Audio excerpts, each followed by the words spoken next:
Right. So I cleaned up this motor housing after scrubbing it out. I decided to get some of the grease out of here, so I just used dish soap and some simple green degreasing compound because the old grease in there was pretty gross. There's still some crusted on the end here, but mostly getting the grease out of there. Now the manual did say that under these tabs are springs with some felt to because these grease cups take the old style Singer grease that melts at roughly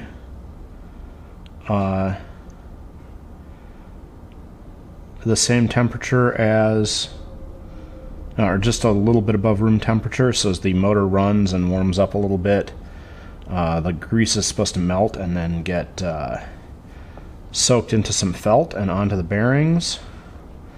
And the manual says that that felt can protrude and make it harder to reinstall the motor, but I don't see the felt protruding into the hole there, so I'm going to hope that that is not the case. And I'm just going to slip the motor. There we go. Armature and coil in. Alright, that slipped in, and I already forgot to put the spiral gear in there. So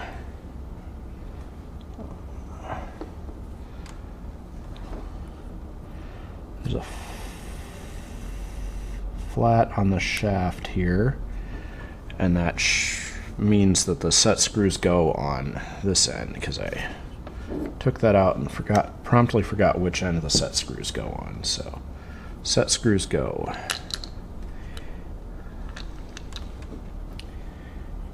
in that direction.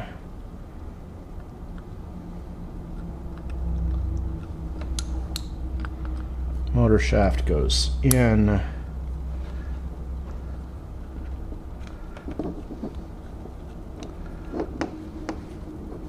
There we go. Get that in place. And then we want to make sure that we catch that flat with one of these set screws. So I'm going to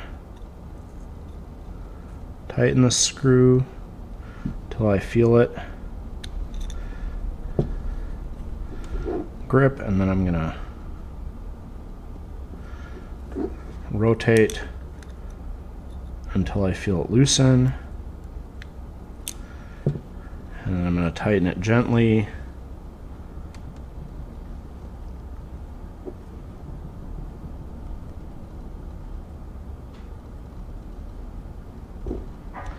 Until I feel it loosen there, rotating the shaft.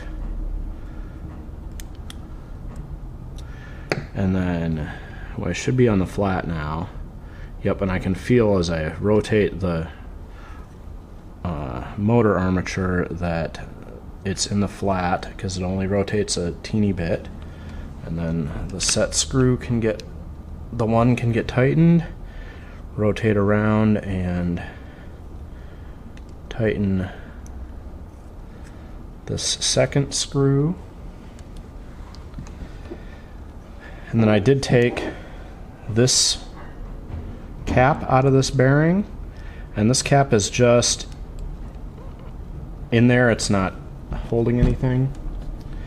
We also need to get some grease in there, so the according to the internet, this super lube is pretty handy for this, because they don't make the Singer grease anymore, or it's, you know, third-party sellers.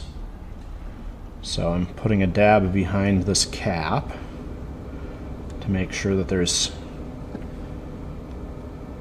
some behind it, and then we'll put a dab in each of these oiling spots, just mostly to fill them up so that the grease that we put in the main space here doesn't run out and down into these grease areas, because the modern grease should easily be pretty lifetime, and we don't want to run into the same issue we had where it gets over greased and then the grease works its way back into the motor and starts to foul things. So that grease was just to kind of fill those up, and then we will put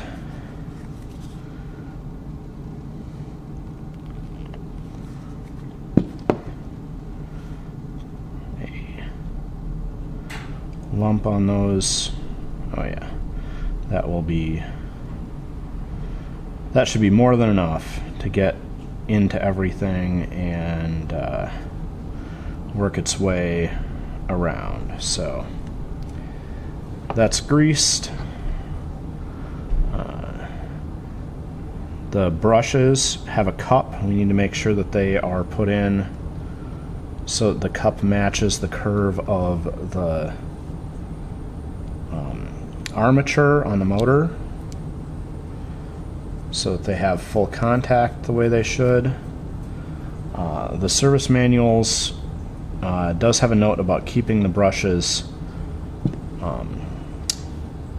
the top and bottom noted, but not left to right. And if you're going to worry that much about the brush wear pattern, you need to keep the complete orientation sorted out. I did not do that, so make sure that the cup of the brush matches the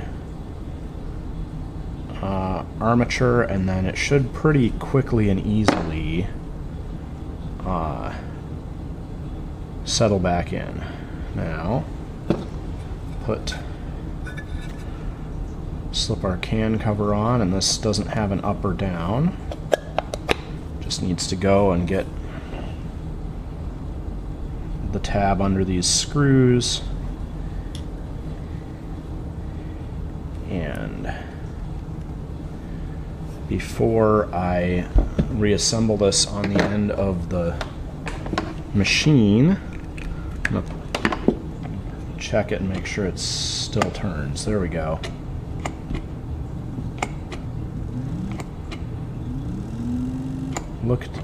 Listen to that hum. Nice. And you can see as it goes, it's moving the grease along that spiral gear, so that's good. Put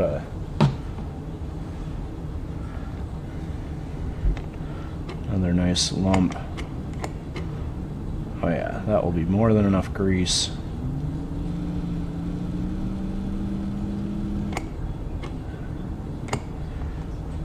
Perfect. That means we can take our two mounting screws and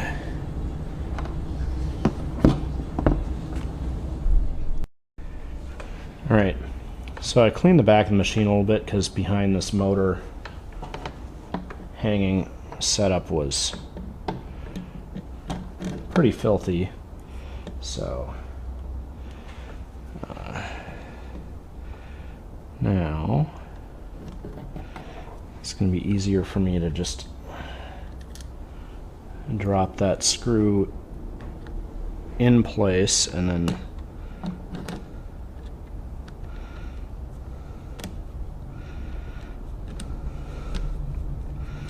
there we go. See, I wiggle this as I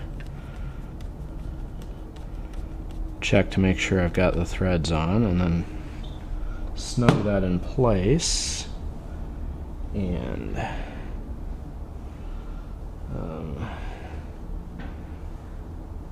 I need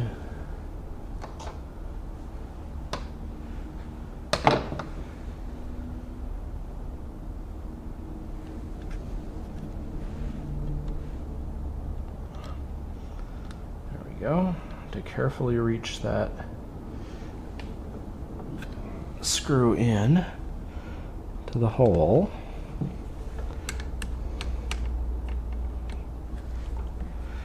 And gently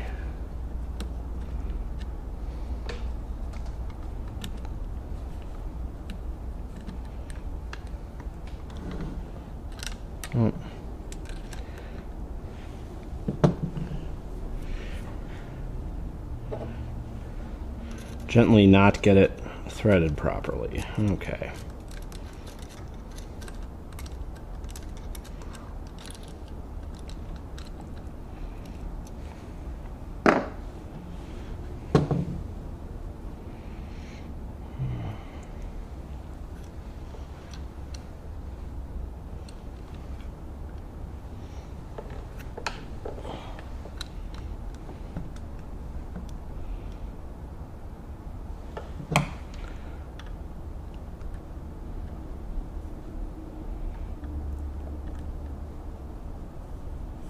There we go.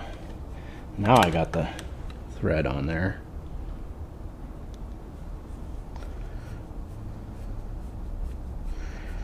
And I left the other screw loose so that I could make sure this one lined up, and now that they're both in place, they can both just get tightened down and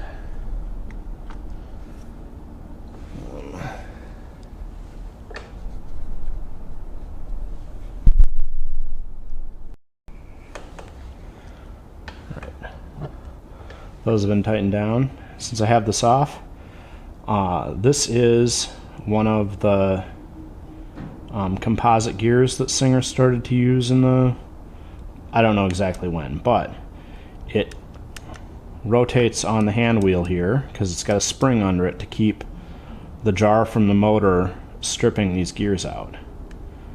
And so anytime you take a hand wheel off and you find one of these gears, you should just check to make sure that it's still spring loaded like that. So, and this one is springing just fine, so we'll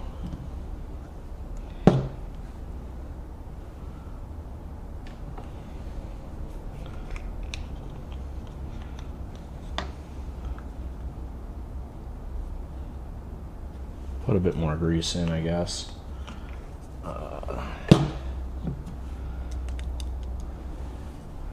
And then to fit this, just have to put it in, and when you can feel it go up against that other gear, just want to gently rock left and right as you're pushing, and then that will get the everything lined up. So now we've got to put the hand wheel back, the lock back in, and there's two sides to these clutch washers. The three flats here rub on the hand wheel, and then the two notches go in here, and those get pressed on by the inside of this knob. So make sure that they're facing out. And you want to tighten this all the way down to get that in place. And I forgot to mention, this screw here hits those bumps. So you tighten this all the way down, and then put the screw in and see, and I got that right, so I can open it up a third and it doesn't drive, and then tighten it down and we've got drive.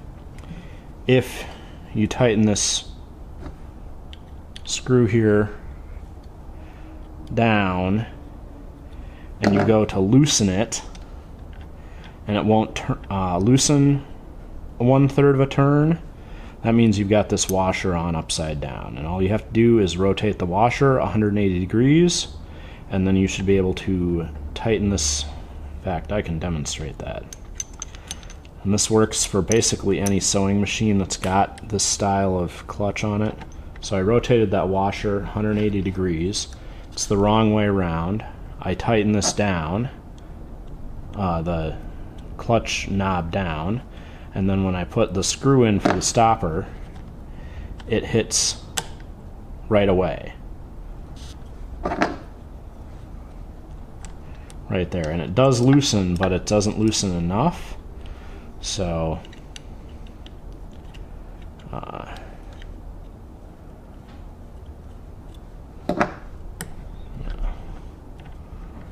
so we take that off.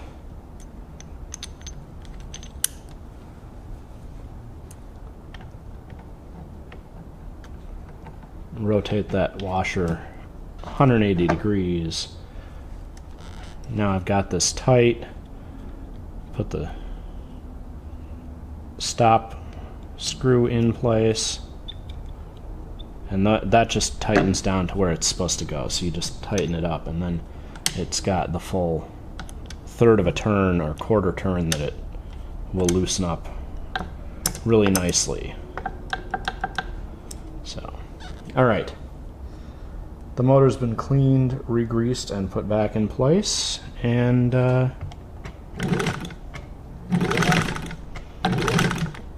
it